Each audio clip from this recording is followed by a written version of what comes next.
যাবতীয় প্রশংসা আল্লাহর। দরুদ ও সালাম আল্লাহর রসুল সাল্লাল্লাহু আলাইহি ওয়াসাল্লামের উপর। পরম করুণাময় ও অসীম দয়ালু আল্লাহর নামে শুরু করছি। দাড়ি কাটা হারাম। সহি হাদিস দ্বারা তাই প্রমাণিত হয়।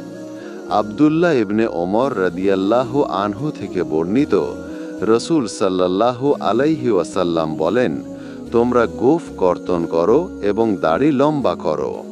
আবু হুরায়রা রাদিয়াল্লাহু আনহু থেকে বর্ণিত, রসুল সাল্লাল্লাহু আলাইহি ওয়াসাল্লাম বলেন, তোমরা গোঁফ কর্তন করো, দাড়ি ছেড়ে দাও, তোমরা অগ্নি পূজারীদের বিপরীত করো। রসুল সাল্লাল্লাহু আলাইহি ওয়াসাল্লাম বলেন, যে আমার সুন্নাত থেকে বিরাগ ভাজন হয় সে আমার দলভুক্ত নয়।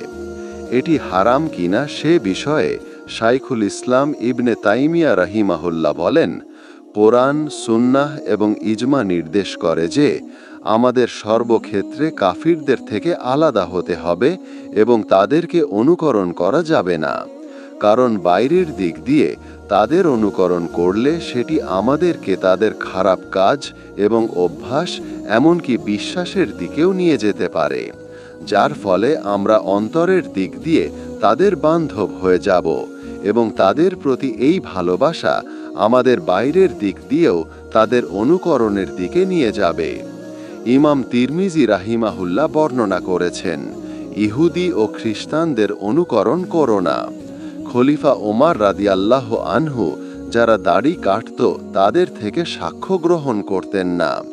ইমাম ইবনে আবদিল বার আত-তামহিদ গ্রন্থে বলেছেন, দাড়ি মুন্ডন করা নিষিদ্ধ এবং মেয়েলি স্বভাবের পুরুষ ছাড়া কেউ এ কাজ করে না, অর্থাৎ যারা নারীদের অনুকরণ করে, আর পুরুষদের জন্য নারীদের সদৃশ হওয়া সঙ্গত নয়। সহি মুসলিম গ্রন্থে জাবির রাদিয়াল্লাহু আনহু এর বর্ণনা দ্বারা আমরা জানতে পারি, নবী করিম সাল্লাল্লাহু আলাইহি ওয়াসাল্লামের ঘন দাড়ি ছিল।